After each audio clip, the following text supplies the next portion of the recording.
नमस्कार दोस्तों, गार्गी क्लासेस पर आपका स्वागत है। डेट आज की 2 फरवरी 2022। देख लेते हैं इंडियन एक्सप्रेस की इंपॉर्टेंट न्यूज़ जो अभी हम इस वीडियो में डिस्कस करेंगे। देखो, ज़्यादातर जो कंटेंट है वो सारा बजट ओरिएंटेड ही है। तो सबसे पहले तो हम एक्सप्लेन पेज पे इंपॉर्टेंट जो 5 क्वेश्चंस हैं उनके आंसर ढूंढेंगे। फिर उसके बाद में जो इंपॉर्टेंट प्रोविजंस अभी बजट के अंडर में किए गए हैं 2022-23 के यूनियन बजट में, तो वो जानेंगे। ठीक है, तो चलिए स्टार्ट करते हैं डिटेल में डिस्कशन। देखो, ये जो बजट आया है 2022-23 का, इसमें बहुत सारे चैलेंजेस थे।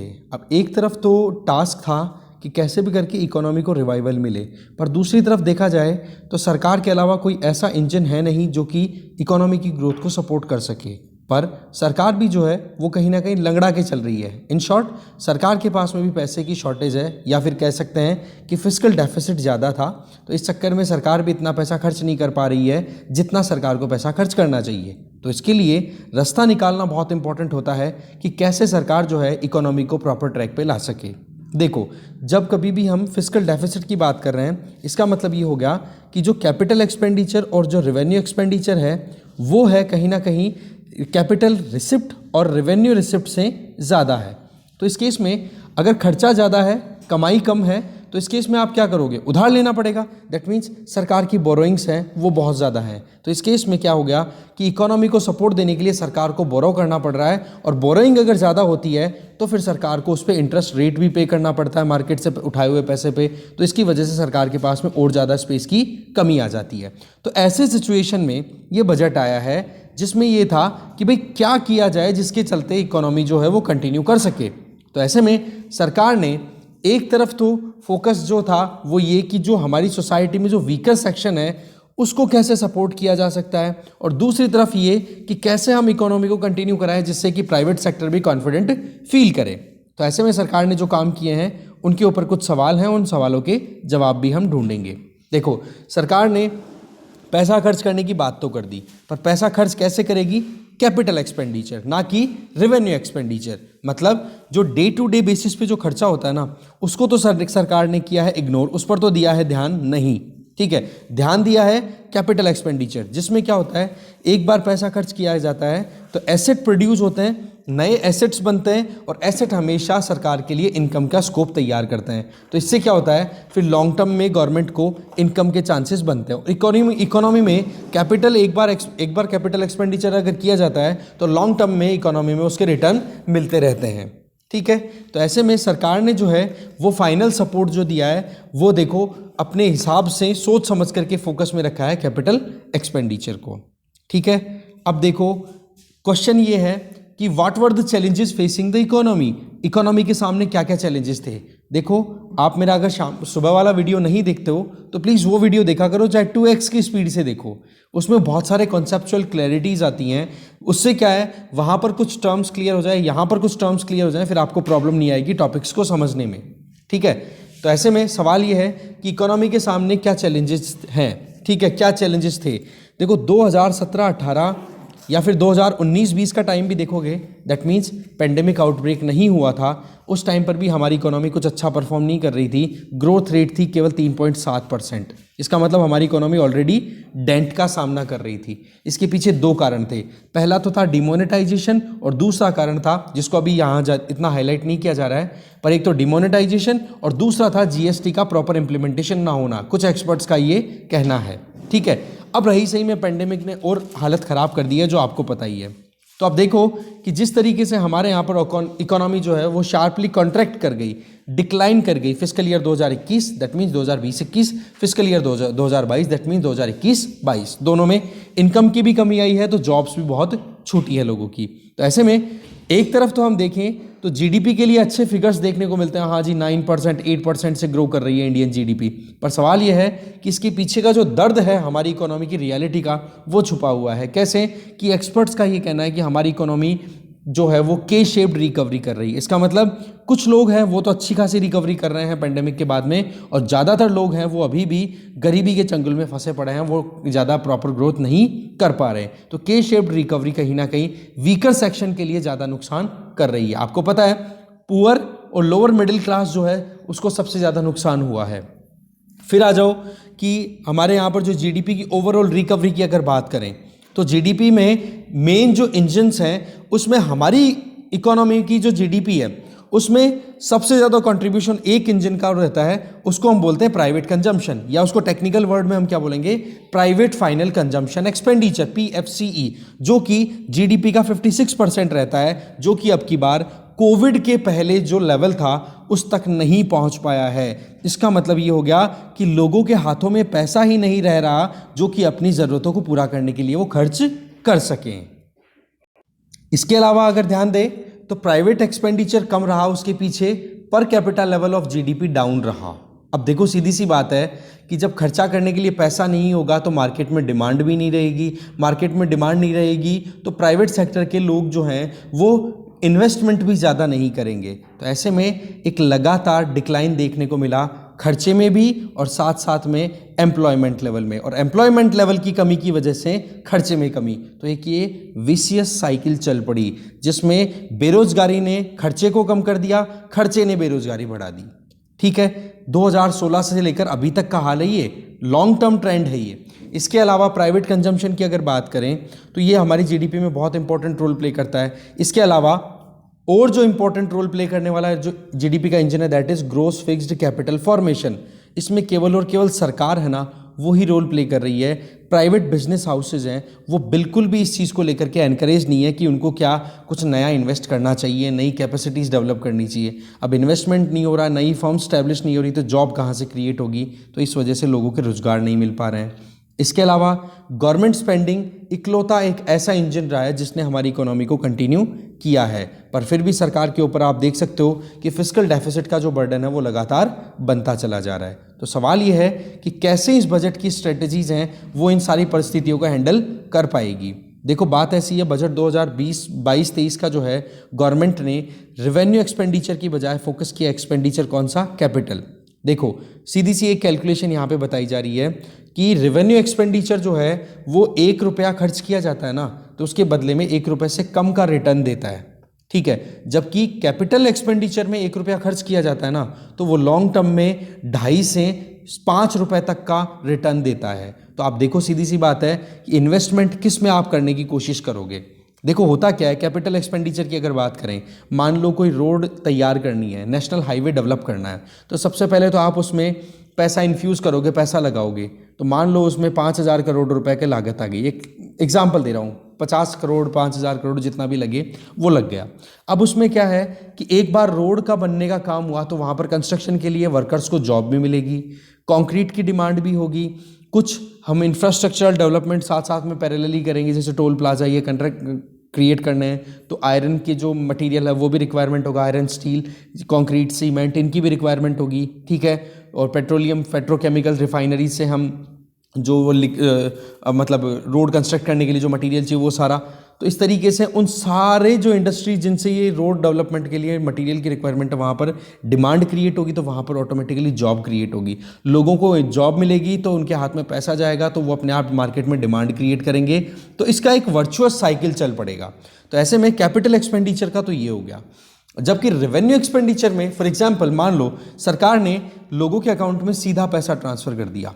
ठीक है, अब वो ट्रांसफर करने के बाद में वो लोग जाएंगे अपने हिसाब से कुछ शॉपिंग करेंगे, परचेजिंग करेंगे, तो इसमें सरकार को इस परचेजिंग और शॉपिंग के ऊपर जो टैक्स लगेगा वो सरकार को रिटर्न मिलेगा। तो 1 रुपया सरकार ने ट्रांसफर किया तो इस पर कितना टैक्स ले सकती है सरकार, ज़्यादा नहीं ले सकती ना।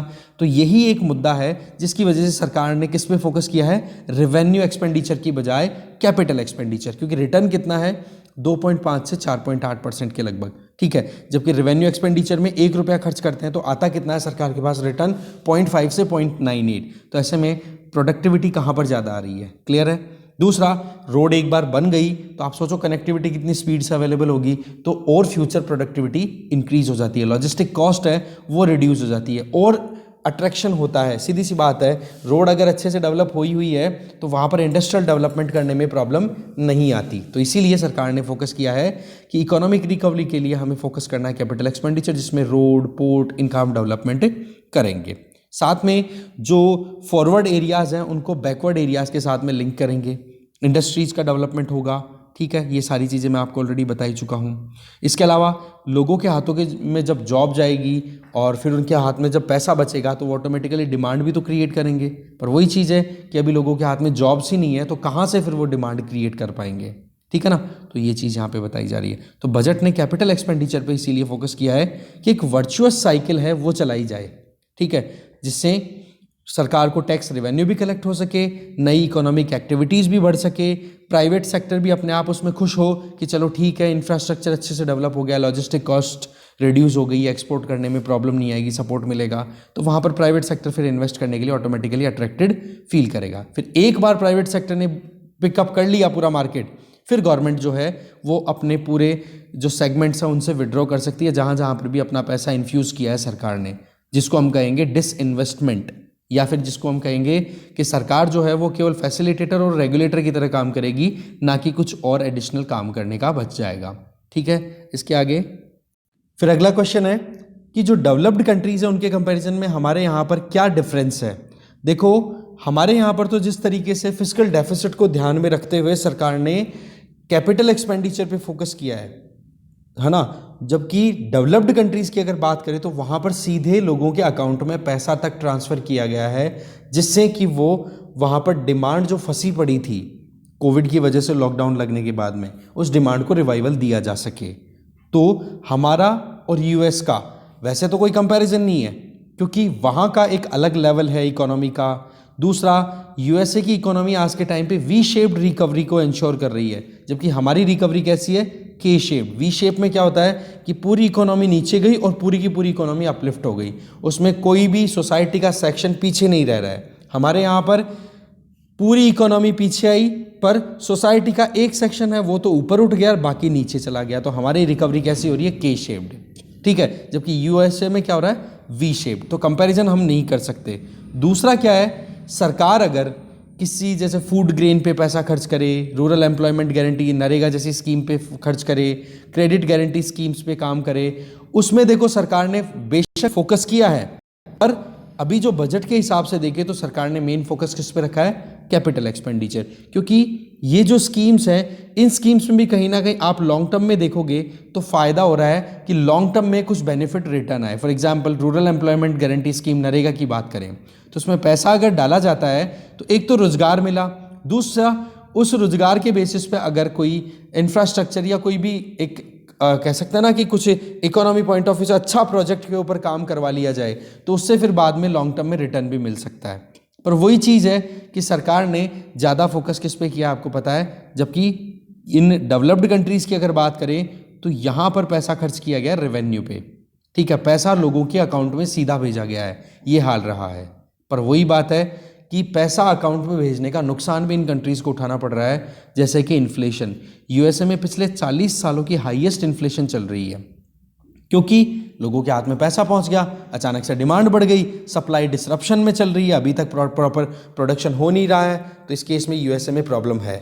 हाँ, बेशक इन्फ्लेशन हमारे भी इतनी कम नहीं है, पर हाँ कम से कम हम कंट्रोल करने में सक्षम है। एक जो लिक्विडिटी वाला जो इशू है जिसमें हमने डायरेक्ट पैसा देना था, उसकी बजाय हमने किस पे फोकस किया है कि सरकार इन्वेस्टमेंट करे, ठीक है। इसके अलावा वैसे तो यूएसए की तरफ से देखें तो यूएसए के प्रेसिडेंट जो बाइडेन ने भी अपनी तरफ से $1.9 ट्रिलियन का प्लान तैयार किया है, बिल्ड बैक बेटर यूएसए। इसमें क्या होगा कि यूएसए की इकोनॉमी को बूस्ट देने के लिए इंफ्रास्ट्रक्चरल बूस्ट दिया जाएगा। अब सीधी सी बात है यार, यूएसए की इकोनॉमी है वो बड़ी स्ट्रांग है, तो उस केस में वो पैसा खर्च कर सकते हैं, उतना हम नहीं कर सकते। अब सवाल ये बनता है कि ये जो बजट में फोकस कैपिटल एक्सपेंडिचर पे किया गया है, ये कितना सफल रह सकता है। तो एक्सपर्ट्स का कहना है कि बेशक हमारी इकोनॉमी स्ट्रगल कर रही है, हमारी इकोनॉमी में एक ही इंजन ऐसा है जो अच्छा परफॉर्म कर रहा है, दैट इज़ गवर्नमेंट स्पेंडिंग। अगर कैपिटल एक्सपेंडिचर पे सरकार ने फोकस किया है और जो भी प्रोजेक्ट सरकार इंप्लीमेंट कराना चाहती है उनको अगर टाइम पे कर दिया, तब तो देखो फ़ायदा मिलेगा। क्यों? क्योंकि बहुत सारी कमियां हैं हमारे यहाँ पर, स्ट्रक्चरल रिफॉर्म्स लाने की ज़रूरत है, प्रोसेस रिफॉर्म्स लाने की ज़रूरत है। वो चेंजेज आएंगे तब जा करके प्राइवेट सेक्टर या फिर जो फॉरेन इन्वेस्टर्स हैं उनको भी इंडिया एक इन्वेस्टमेंट डेस्टिनेशन के तौर पर अट्रैक्टेड लगेगा, ठीक है। तो प्रॉपर इंप्लीमेंटेशन होनी चाहिए पॉलिसीज़ का।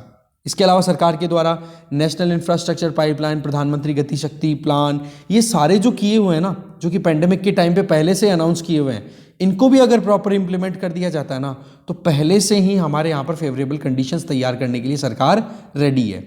आज अगर देखा जाए तो कॉरपोरेट सेक्टर में जो डेट टू इक्विटी रेशियो है ना, जिसको हम बोलते हैं कि एक कंपनी को चलाने के लिए उस कंपनी ने कितना तो उधार लिया और उस कंपनी में जो इन्वेस्टर्स हैं उन्होंने कितना पैसा लगाया, उसका अगर रेशियो देखें तो वो आप देखो फाइनेंशियल ईयर 19 में कितना चलता था 0.79, जो कि बढ़कर के 0.82 तक गया था फाइनेंशियल ईयर 20 में, और अब घट करके कितना आ गया 0.63। इसका मतलब क्या हो गया कि कंपनीज ने उधार लेना बंद कर दिया है।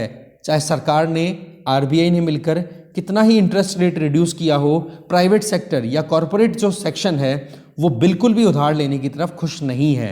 कारण कि उनको पता है कि उधार लेकर के हम इन्वेस्ट कहाँ करेंगे, क्योंकि मार्केट में तो डिमांड फंसी पड़ी है।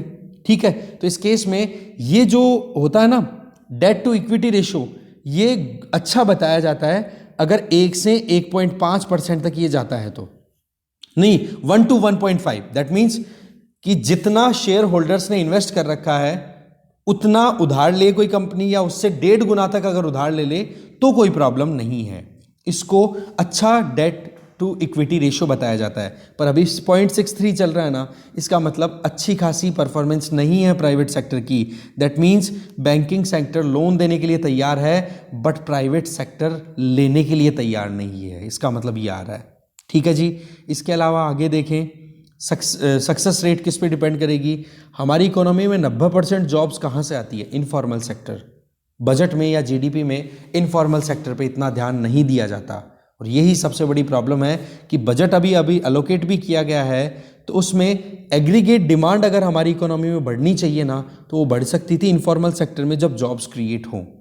अब सबसे बड़ी प्रॉब्लम इनफॉर्मल सेक्टर में ये चल रही है कि जब से पेंडेमिक आउटब्रेक हुआ है तब से लोगों ने रोजगार छोड़ करके और नरेगा जैसी स्कीम्स में मजबूरन काम करना पड़ रहा है उनको, शहरों से गाँव में जा करके। नहीं तो इनफॉर्मल सेक्टर में हमारे शहरों में इस तरीके से काम होता रहता। अब ये इनफॉर्मल सेक्टर काम कैसे कर सकता है, जब लोगों के पास में पैसा अवेलेबल हो। तो सरकार जो पैसा इन्वेस्ट करने की बात कर रही है ना, कैपिटल एक्सपेंडिचर, तो बोलो उसमें सबसे बड़ा रिस्क जो है वो यही कि उससे फॉर्मल सेक्टर को ज़्यादा फायदा होने वाला है, इनफॉर्मल को नहीं। तो इनफॉर्मल सेक्टर पर ध्यान देने की ज़रूरत है।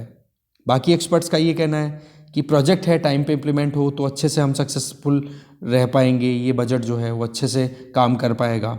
ठीक है। बाकी ये पूछ रहे हैं कि पिछले ये 9वां बजट था, तो ऐसे 8 सालों में 9 बजट अभी तक आ चुके हैं, तो इस केस में क्या कोई स्ट्रेटेजी निकल के आ रही है, क्या कोई पैटर्न निकल के आ रहा है करंट सरकार का बजट में। तो बता रहे हैं कि कोई एक फिक्स पैटर्न नहीं है। कभी नरेगा स्कीम को बंद करने की बात की थी तो इसी स्कीम के बेसिस पे आज रोजगार दिए जा रहे हैं, तो यू टर्न। इसके अलावा पीएम किसान स्कीम से पहले डायरेक्ट ट्रांसफर जैसे प्रोविजन जो थे उनको डिस्कार्ड किया गया था सरकार के द्वारा। यूनिवर्सल बेसिक इनकम का कॉन्सेप्ट आया था जब हमारे चीफ इकोनॉमिक एडवाइजर हुआ करते थे अरविंद सुब्रमण्यन जी, उन्होंने एडवाइस किया था कि यूनिवर्सल बेसिक इनकम पे हमें फोकस करना चाहिए। इकोनॉमिक सर्वे ऑफ 2016-17 में था जहाँ तक मुझे ध्यान आ रहा है ये प्रोविज़न, तो सरकार ने डिस्कार्ड किया था। पर प्रधानमंत्री किसान सम्मान निधि योजना के अंतर्गत सीधे 6,000 रुपये एक सालाना हर किसान के अकाउंट में, हर तो क्या मतलब जो एलिजिबल किसान है उनके अकाउंट में पैसा ट्रांसफ़र किया जाता है। प्राइवेटाइजेशन, डिसइन्वेस्टमेंट, इस पर सरकार ने बहुत फोकस किया, पर इस बजट में इस पर इतना ज़्यादा फोकस नहीं किया गया। तो पॉइंट क्या है जी, सिचुएशन बड़ी एक ट्रिकी है। बजट लाना भी अपने आप में बहुत बड़ा काम था, पर हाँ इस बजट के लिए ये बोला जाता है कि इस बजट ने अच्छा तो नहीं किया पर कुछ बुरा भी नहीं किया, ये कहा जा रहा है इस बजट के लिए। ठीक है, आगे चलते हैं। अब देखो टू द पॉइंट बात करेंगे हम। सबसे पहली चीज़ तो इकोनॉमिक रिकवरी पे फोकस किया जा रहा है। तो एक तो राज्य सरकारें जो हैं उनको देखो स्कोप दिया जा रहा है कि वो अपने स्टेट की जो जीडीपी है, जीएसडीपी, उसका 4% तक वो उधार ले सकते हैं। यहाँ तक अप्रूवल का प्रोविज़न किया गया है।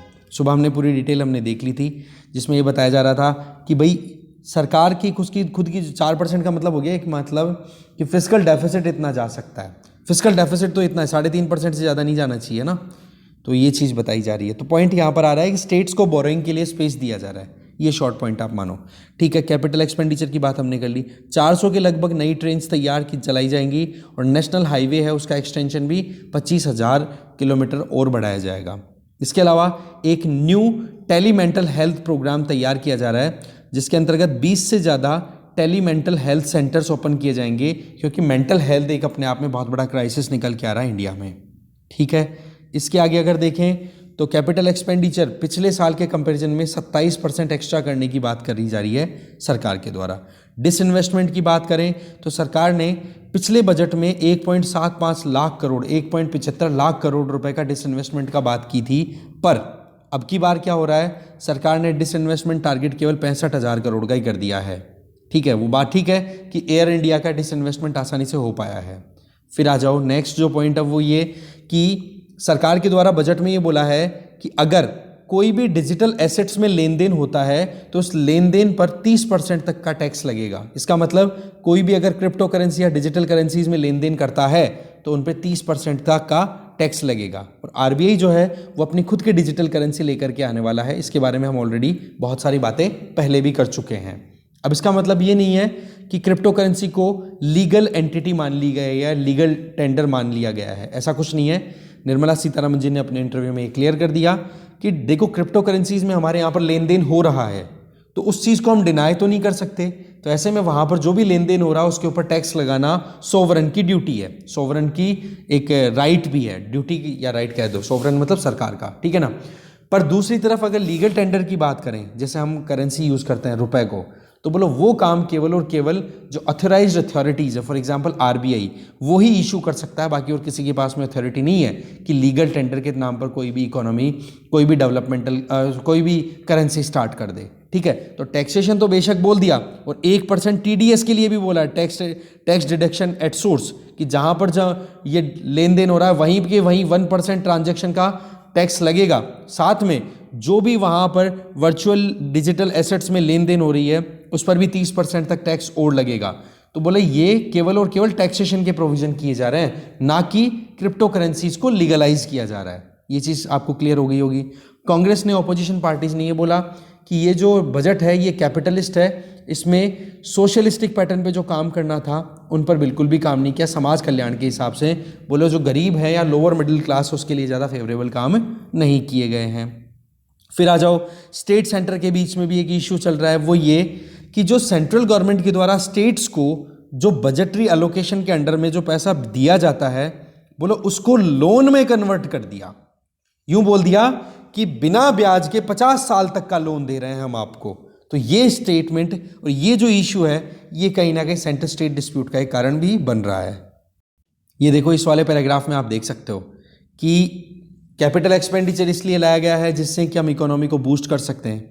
साथ में स्टेट्स को अलाउ कर दिया है कि वो अपनी जीएसडीपी का 4% तक की वो लोन ले सकते हैं मार्केट से। साथ में ये भी कि 1 लाख करोड़ रुपए तक का लोन दिया जा रहा है, ठीक है, कैपिटल इन्वेस्टमेंट के नाम पर सेंट्रल गवर्नमेंट के द्वारा स्टेट गवर्नमेंट को, ठीक है, जो कि 50 साल तक वो बिना किसी इंटरेस्ट के यूज़ कर सकते हैं। दैट मीन्स 50 साल बाद में ये 1 लाख करोड़ रुपए उनको रिटर्न करना पड़ेगा बिना ब्याज के। ठीक है, तो इस चीज़ को लेकर के सेंट्रल गवर्नमेंट से स्टेट गवर्नमेंट से वो नाराज़ भी हैं। बोले जो ग्रांट्स सेंट्रल गवर्नमेंट के द्वारा दी जानी थी उसको लोन में कन्वर्ट कर दिया। ठीक है, 2021-22 में सेंट्रल गवर्नमेंट ने अपनी तरफ से ये भी कहा था कि स्टेट जो है वो 15,000 करोड़ तक का एडिशनल कैपिटल इन्वेस्टमेंट ले सकते हैं इसी तरीके की विंडो में। तो ये अपने आप में बहुत ज़्यादा अपने आप में क्वेश्चन है कि जहाँ सेंट्रल गवर्नमेंट के द्वारा स्टेट्स को सपोर्ट देना था वहाँ पर सेंट्रल गवर्नमेंट ने लोन में कन्वर्ट कर दिया। ये देखो आज के टाइम पे जो भी इकोनॉमिकल एक्टिविटीज़ हो रही है ना थ्रू आउट वर्ल्ड, वो सारी कीन्सियन इकोनॉमिक्स पे बेस्ड है। दैट मीन्स जब प्राइवेट सेक्टर रिलेक्टेंट हो जाता है या इन्वेस्टमेंट करने से डरता है, तब फिर बाद में सरकार के ऊपर पूरी दारोमदार आ जाती है कि सरकार चाहे उधार ले या अपने खजानों में से पैसा निकाल करके खर्च करे। ये J.M. कीन्स, जॉन माइनार्ड कीन्स ने कॉन्सेप्ट दिया था जब ग्रेट डिप्रेशन आया था 1920s-30s में। ठीक है ना, तो ये कुछ मुद्दे थे जिनको हमने टू द पॉइंट देखना था। आगे चलते हैं अभी और। अब देखो अलग अलग सेगमेंट में डिवाइड करके बजट को पूरा डिटेल में बताया हुआ है। मैं टू द पॉइंट बात करूंगा, ब्रीफ छोटी छोटी बातें। ठीक है, फिस्कल की बात करें, देखो सरकार को खर्च करने के लिए उधार तो लेना पड़ रहा है। सरकार क्या इशू करती है? बॉन्ड। अब बॉन्ड रिलीज करती है तो बॉन्ड पे सरकार को देना पड़ता है। अब बॉन्ड खरीदेगा कौन? आम जनता। जनता जब खरीदती है तो जनता अपने पैसे सरकार को देगी और सरकार उसके रिटर्न में उनको कुछ इंटरेस्ट भी पे करेगा। अब सरकार ने जैसे ही ये बात बोली ना कि हम जो फिस्कल डेफिसिट है अभी करंट ईयर में 21-22 में 6.9% रहने वाला है और आने वाले टाइम पर हम केवल 0.5% तक ही फिस्कल डेफिसिट को रिड्यूस करेंगे। तो इसका मतलब क्या हो गया कि सरकार बोरोइंग कम नहीं करने वाली है, मार्केट से पैसा उधार लेगी। तो इससे क्या हो गया कि जो ये बॉन्ड का मार्केट है ना, ये राइज हो गया और बॉन्ड यील्डिंग बढ़ गई। इसका मतलब क्या हो गया कि सरकार को अब ब्याज देना ज़्यादा ब्याज देना पड़ेगा, ठीक है ना। तो ये थोड़ा सा एक मुद्दा है, यही चीज़ यहाँ पर, क्योंकि FRBM एक्ट या फिर जो भी कहते हैं ना प्रूडेंशियल पॉलिसी, सोच समझ करके चलने पे देखा जाए या फिस्कल कंसोलिडेशन की बात करें तो हम बात करते हैं कि फिस्कल डेफिसिट 3% से कम होना चाहिए टोटल GDP के कंपैरिजन में, ठीक है। बट यहाँ पर अभी कितना चल रहा है आपको मैंने बता दिया कि लगभग फिस्कल डेफिसिट जो है वो प्रोजेक्ट सरकार ने किया 6.4% तक लाने का, और चल कितना रहा है 6.9%। इसका मतलब कितना रिड्यूस करेगी सरकार, 0.5% ही। तो ये अपने आप में बहुत ज़्यादा एक कंसर्न भी है, पर सरकार के ऊपर दबाव भी है, खर्च करना पड़ेगा मजबूरन, क्या करें भाई, कोई और आगे बढ़ ही नहीं रहा है। सब्सिडी बिल्स की अगर बात करें तो जैसे प्रधानमंत्री किसान सम्मान निधि योजना, उसके लिए भी इतने ज़्यादा कोई रिफॉर्म्स नहीं किए, उसमें एग्जैक्टली 6,000 रुपये पर ईयर के हिसाब से ट्रांसफ़र किए जाएंगे। तो इस स्कीम के बारे में थोड़ा डिटेल देख लेना ना, प्रधानमंत्री किसान सम्मान निधि योजना के लिए। इसके अलावा food corporation of India FCI के ऊपर कर्जा चल रहा था बहुत ज़्यादा, लगभग था 3,39,236 करोड़ रुपए का FCI पे, और ये कर्जा किससे लिया हुआ था, FCI के द्वारा नेशनल स्मॉल सेविंग फंड जो है ना NSSF से। तो उसको ब्याज देना पड़ रहा था, लगभग 7% 8% के लगभग ब्याज चल रहा था। अब FCI का ये जो लेन देन था ना, ये पहले बजट से बाहर चलता था, अब इसको क्या कर दिया सरकार ने, बजट में डाल दिया। अब बजट में डालने से क्या हो गया, बजट का वॉल्यूम बढ़ गया, और इसको लेकर के स्टेट गवर्नमेंट्स बड़ी नाराज हैं। वो ये कह रही हैं कि FCI जब सेपरेट चल रहा था तो बजट का जो फिगर था वो अंडर कंट्रोल था, स्टेट्स को ज़्यादा प्रेशराइज नहीं किया जाता था कि सेंट्रल गवर्नमेंट इतना खर्चा कर रही है देखो, है ना। तो इस केस में FCI का ये जो पूरा लेन देन था, इसको एक झटके में सरकार ने फ्री किया। मतलब ये जो 3,39,000 करोड़ के लगभग ये जो पूरा खर्चा था, जो कर्जा था FCI का, उसको सरकार ने एक सिंगल वन गो में खत्म कर दिया पूरा लोन। तो इससे क्या हो गया, सरकार का खर्चा बढ़ा कि नहीं। दूसरा, फर्टिलाइजर्स के ऊपर जो सब्सिडी दी जा रही है उस पर भी देखो इतना ज़्यादा फोकस नहीं किया है। जैसे हमने सुबह देखा था कि यूरिया को न्यूट्रिएंट बेस्ड सब्सिडी स्कीम के अंडर लाना था, पर नहीं लेकर के आए, एज इट इज चल रहा है। MSP इस पर भी ज़्यादा कोई फोकस नहीं किया गया, एज इट इज चल रहा है। इसके अलावा आप देख सकते हो प्रधानमंत्री गरीब कल्याण अन्न योजना है, उसके अंतर्गत आपको पता है फ्री में अनाज दिया जाता है। अब देखो, एक तो चलता है public national food security act के अंडर में पब्लिक डिस्ट्रीब्यूशन शॉप्स में से लगभग 80 करोड़ के लगभग एलिजिबल इंडिविजुअल्स ऐसे हैं जो कि 5 रुपये किलो गेहूं और चावल, मतलब 5 किलोग्राम गेहूं और चावल ले सकते हैं। भाव रहेगा 2 किलोग्राम तो रहेगा गेहूं का, और 2 रुपये पर किलोग्राम के हिसाब से, और 3 रुपये किलोग्राम के हिसाब से वो चावल ले सकते हैं, और मैक्सिमम कितना, 5 किलोग्राम।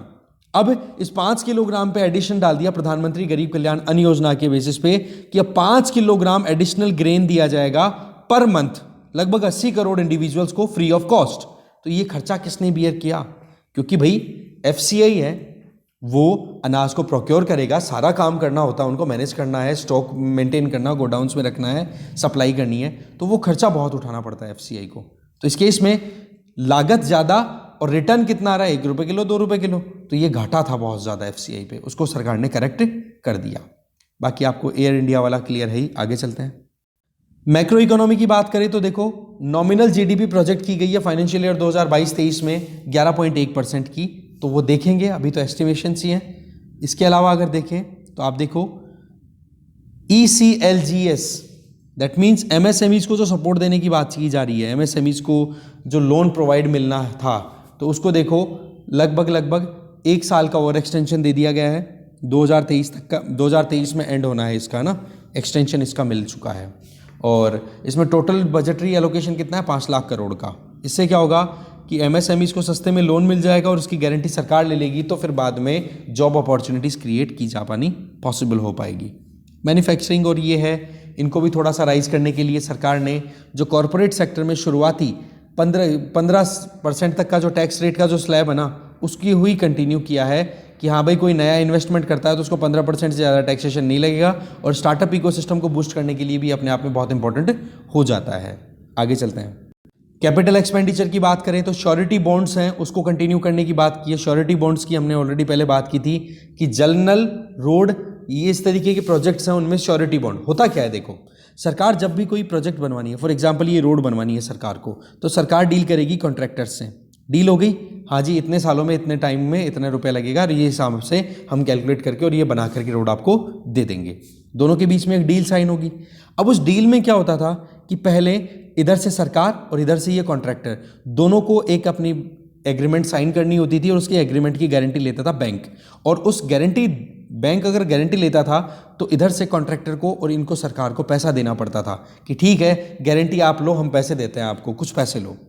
अब इस गवर्नमेंट गारंटी को तो हटा दिया गया और ये श्योरिटी बॉन्ड्स है ना, इसके लिए क्या कर दिया, इंश्योरेंस कंपनीज को यहां पर इंट्रोड्यूस कर दिया। अब इसमें क्या होगा कि ये जो कंपनी है, यहां पर तो कौन है, गवर्नमेंट, इधर है कॉन्ट्रैक्टर।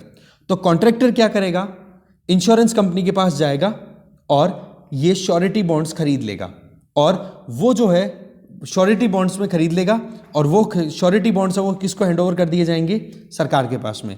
अब इसमें क्या होगा कि ये जो प्रोजेक्ट जितना टारगेट पे होना था, इसमें ये जो दोनों एग्रीमेंट पे साइन करने वाली एंटिटीज हैं, ये अगर सही तरीके से अपने काम को करते, अब वो एग्रीमेंट में सरकार भी तो कुछ तो कमिटमेंट करेगी ना। वैसे ये जो श्योरिटी बॉन्ड्स हैं ये इस तरीके से इंश्योरेंस कंपनी के द्वारा इश्यू किए जाएंगे, राइट। तो इसमें क्या होगा कि ये जो एग्रीमेंट साइन हो रहा है सरकार और इस कॉन्ट्रैक्टर के बीच में, सरकार तो ये बोलेगी कि हाँ जी हम आपको ये फैसिलिटी दे देंगे, इतना टाइम, इतने टाइम पे ये पेमेंट मिल जाएगा, ये इतने टाइम पे पेमेंट मिल जाएगा, सारी चीज़ें। कॉन्ट्रैक्टर बोलेगा कि ठीक है इतने टाइम में हम आपको प्रोजेक्ट कंप्लीट करके दे देंगे। दोनों अगर अच्छे से काम कर रहे हैं तो देखो surety bond as it is maintain रह जाएंगे, कोई प्रॉब्लम नहीं है। इसका मतलब एडिशनल जो कॉस्ट आ रही थी ना इन पार्टीज के ऊपर वो नहीं आई। अगर इन दोनों में से कोई भी डिफॉल्ट कर गया, मान लो सरकार फेल हो गई अपनी कही हुई बातों से, तो क्या होगा, ये जो श्योरिटी बॉन्ड्स है ना, इनके बेसिस पे ये जो कॉन्ट्रैक्टर है ये क्लेम कर लेगा पैसे कि भाई मेरे तो पैसे दो, आप चाहे करवाओ या मत कराओ मुझे नहीं पता, प्रीवियस गवर्नमेंट ने तो किया था। इससे क्या है कि रिजीम अगर बदल भी जाएगा तो उससे कॉन्ट्रैक्टर को और सरकार को नुकसान नहीं होगा और कॉन्ट्रैक्टर भी अपनी बात से नहीं फिसल पाएगा। अब उल्टा केस ले लो कि मान लो कि कॉन्ट्रैक्टर अगर अपनी बात से विचलित हो कि भाई मैं नहीं कर रहा ये काम, तो उस केस में फिर बाद में सरकार को उसका बेनिफिट मिलेगा इन बॉन्ड्स के बेसिस पे, ठीक है, क्लेम कर सकती है सरकार। तो ये है श्योरिटी बॉन्ड्स। इसके अलावा इन्वेस्टमेंट प्लान की बात हम ऑलरेडी कर ही चुके हैं। पैराडाइम चेंज, एक्सपर्ट्स का ये कहना है कि अभी देखो अर्बन प्लानिंग के लिए एक अलग से हाई लेवल कमेटी कॉन्स्टिट्यूट की जाएगी, जिसमें ये है कि आने वाले अगर देखें तो जब तक हम इंडिपेंडेंट होकर के 100 साल हो जाएंगे हमें 2047 में, तो बोले तब तक हमारी जनता का लगभग 50% हिस्सा शहरों में रहेगा। तो सस्टेनेबल मैनर में शहरों को डेवलप करना हमारे लिए बहुत ज़्यादा ज़रूरी है। क्रिप्टो करेंसीज के बारे में हम ऑलरेडी बात कर ही चुके हैं, फ्रंट पेज पे तो ज़्यादा बताऊंगा नहीं यहाँ पे। हाँ, इलेक्ट्रिक व्हीकल्स को प्रमोट करने के लिए सरकार ने जो बैटरी स्वैपिंग पॉलिसी है उस पर फोकस किया है। जैसे चार्जिंग में कितना टाइम लगता है, चार्जिंग स्टेशन बहुत कम है, तो ऐसे में इलेक्ट्रिक व्हीकल्स को प्रमोट करने के लिए एक तरीका ये कि जैसे मान लो आप कोई ड्राइव पे गए, बैटरी आपने यूज़ की, बीच में पता पड़ा कि बैटरी स्वैपिंग की फैसिलिटी है, तो आप बैटरी दे दोगे अपनी खुद की जो आपकी डिस्चार्ज हो गई और चार्ज बैटरी आप अपने कार में या बाइक में इंस्टॉल करवा लोगे, तो बैटरी स्वैपिंग से भी स्पीड से काम हो जाएगा। तो इस पर भी फोकस किया गया सरकार के द्वारा। आ जाओ डिजिटल बैंकिंग सिस्टम को और ज़्यादा पुश देना जिससे कि रूरल सेगमेंट में काम हो। चलो कोई नहीं, 5G है वो रोल आउट होने वाला है, ठीक है, जहाँ तक है इस मार्च में ही हो जाएगा। इसके बारे में हमने बहुत डिस्कशन किया है। देखो चीज़ें वही हैं, बजट में हमेशा वही चीज़ें आती है जो हम डेली बेसिस पे डिस्कस करते हैं। कुछ भी ऐसा नहीं है कि कोई रॉकेट साइंस आ रही है यहाँ पे, है ना। जैसे 5G को इम्प्लीमेंट करवाने के लिए जो यूनिवर्सल सर्विस ऑब्लिगेशन फंड जो स्टैब्लिश किया गया था उसमें से पैसा निकाला जाएगा। अब ये यूनिवर्सल सर्विस ऑब्लिगेशन फंड क्या है, इसके बारे में आप यूपीएससी पॉइंट ऑफ व्यू से या तो आपने पढ़ लिया होगा, नहीं पढ़ा है तो पढ़ लेना, ठीक है। इसमें टेलीकॉम सर्विसेज को प्रमोट करने के लिए टैक्स अप्लाई किया जाता है, ठीक है ना, जो भी रेवेन्यू कलेक्ट होती है टेलीकॉम कंपनीज के द्वारा उस पर, जिससे क्या है कि आने वाले टाइम पर कोई और प्रमोशन वाली काम करने हो तो वो किए जा सकें। एडिटोरियल हमने सुबह देख ही लिया था। फिर आ जाओ रूरल सेगमेंट में, तो देखो पीएम किसान और फसल बीमा स्कीम के लिए कोई एनकरेजमेंट वाली बात नहीं है। इन दोनों स्कीम्स के बारे में बेटाओ अच्छे से पढ़ लेना यूपीएससी पॉइंट ऑफ व्यू से। आउटले में कोई चेंजेस नहीं किए गए हैं। नरेगा स्कीम, इसके बारे में हम ऑलरेडी सुबह भी देख चुके हैं। वैसे अगर देखें तो नरेगा स्कीम के लिए एलोकेशन बढ़ाई नहीं गई है सरकार के द्वारा, ठीक है ना।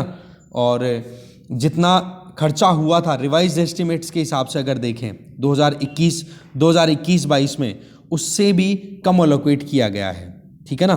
तो देखा जाए तो लगभग 73,000 करोड़ रुपए का रिवाइज एस्टिमेट के बेसिस पे खर्चा पता पड़ा, जो कि 98,000 करोड़ रुपए, मतलब ये है कि 2021-22 का जो बजट था उसमें 73,000 करोड़ रुपए एलोकेट किए गए थे नरेगा के लिए, जबकि खर्चा कितना हो गया रिवाइज एस्टिमेट के हिसाब से देखें तो, रिवाइज एस्टिमेट का मतलब कि बजट में जितना बताया उसके कंपैरिजन में वाकई में कितना खर्चा हुआ है या हो सकता है 2021-22 में, तो वो हो गया 98,000 करोड़ रुपए।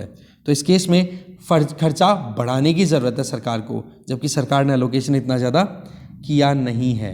बाकी नरेगा स्कीम के बारे में यहाँ पे बता दिया है, और ये क्रॉप कवर, प्रधानमंत्री फसल बीमा योजना, इनके बारे में बताया हुआ है, तो थोड़ा इनके बारे में भी आप एक बार देख लेना, ठीक है। आगे चलते हैं। इसके अलावा एक प्रधानमंत्री जो अर्बन आवास योजना है, ठीक है, शहरी आवास योजना, प्रधानमंत्री Awas Yojana rural and urban, उस पर सरकार ने फोकस किया है। लगभग अर्बन वाले एरिया की बात करें, जिसमें अर्बन एरियाज़ में मिडिल क्लास और जो इकोनॉमिकली वीकर क्लास सेक्शन है उनके लिए लगभग मकान तैयार किए जाएंगे। 48,000 करोड़ रुपए का इनके लिए पैसा खर्च किया जाए, यूनिवर्सल हाउसिंग, मतलब सबके लिए मकान बनाने का। तो ये प्रधानमंत्री आवास योजना है रूरल और अर्बन, इसके बारे में थोड़ी डिटेल आप देख लेना, क्योंकि स्कीम अब की बार कोई भी नई नहीं आई है, जो चल रही थी ना उसी को कंटिन्यू। हाँ, एक चीज़ बड़ी इंपॉर्टेंट है यहाँ पर कि सरकार के द्वारा चाइना के साथ में हमारी जो बॉर्डर शेयर हो रही है वहाँ पर रूरल एरियाज को डेवलप किया जाए। जैसे चाइना जिस प्रोजेक्ट पे काम कर रही है ना, अपने गांव डेवलप कर रहा है चाइना, एग्जैक्टली उसी पॉलिसी पर सरकार काम करना चाह रही है, और इसको बोला जाएगा, यहाँ पर मैं आपको बताता हूँ, वाइब्रेंट विलेज नाम से इस स्कीम को बोला जा रहा है, ठीक है। तो ये आप ध्यान रखोगे, वाइब्रेंट विलेज प्रोग्राम, इसके अंडर में क्या किया जाएगा, इसमें चाइना के साथ में जो हमारी बॉर्डर शेयर हो रही है, पर्टिकुलर स्टेट्स की बात करो तो कौन कौन से आ गए, ऊपर तो लद्दाख आ गए, नॉर्थ ईस्ट में अरुणाचल प्रदेश आ गया, सिक्किम वाला एरिया आ गया, उत्तराखंड वाला एरिया आ गया, जम्मू कश्मीर, बोला इन सभी स्टेट्स में गांव बसाए जाएंगे बॉर्डर के आसपास में, जैसे चाइना कर रहा है एग्जैक्टली वैसा ही। 1400 करोड़ रुपए केन बेतवा रिवर लिंकिंग के लिए एलोकेट किए गए हैं इस बजट में। केन बेतवा के अलावा और भी लिंकिंग प्रोजेक्ट है, रिवर लिंकिंग प्रोजेक्ट, जिन पे काम किया जाएगा, जिनमें एक तो है दामनगंगा पिंजल, एक है तापी नर्मदा, एक है गोदावरी कृष्णा, एक है कृष्णा पेन्नार और एक है पेन्नार कावेरी। इन पर भी काम किया जा रहा है, इनको भी फाइनलाइज किया गया है, ठीक है जी। तो ये रिवर इंटरलिंकिंग वाला जो प्रोजेक्ट है ना, इसको भी यूपीएससी पॉइंट ऑफ व्यू से थोड़ा डिटेल में देख लेना और ये डेटाग्राम में ले लेना, ठीक है। सोशल इंफ्रास्ट्रक्चर की बात करें तो देखो जी, एजुकेशन के लिए एक नया प्रोग्राम स्टार्ट करने की बात की जा रही है, जिसको बोला जाएगा PME विद्या, जिसके अंदर क्या थीम रहेगी, 1 क्लास 1 चैनल। दैट मीन्स ये जो इंटरनेट के थ्रू एजुकेशन जो देने की अभी मजबूरियां आई हमारी, तो उसको कंटिन्यू करने के लिए। वैसे तो अपोजिशन पार्टीज ने ये कह दिया कि भाई हमारे यहाँ पर डिजिटल डिवाइड इतना सारा, आप कैसे इस तरीके से प्रोग्राम इंप्लीमेंट कर पाओगे, राइट। पर उस केस में वही है कि कम से कम जो हमारी फिजिकल क्लासेज है उनको कॉम्प्लीमेंट या सप्लीमेंट करा सकते हैं हम डिजिटल लर्निंग के थ्रू। इस पर सरकार ने फोकस किया है, ठीक है। तो बजट में ये है कि कोविड की वजह से जो लर्निंग लॉसेज हुए हैं उनको हम कवर कर सकें, न्यू एजुकेशन पॉलिसी 2020 में आ गई थी, उसको प्रॉपर इंप्लीमेंट किया जा सके। तो ऐसे में सरकार ने 2021-22 में लगभग 93,224 करोड़ रुपए बजट एस्टिमेट दिया था एजुकेशन के लिए, जो कि बढ़ा करके 1.04 लाख करोड़ रुपए तक कर दिया है, ठीक है जी। मेंटल हेल्थ को मैनेज करने के लिए आपको पता ही है 23 टेली मेंटल सेंटर्स खोले जाएंगे, जिससे कि काउंसलिंग प्रॉपर की जा सके और जो भी स्ट्रेस में है उन लोगों को सपोर्ट दिया जा सके। डिफेंस कैपिटल आउटले की अगर बात करें तो उसको भी 10% से राइज किया है। ये डेटा आप खुद से कलेक्ट कर लेना, ठीक है ना, मैं टू द पॉइंट बात कर रहा हूँ क्योंकि बहुत सारा है ये।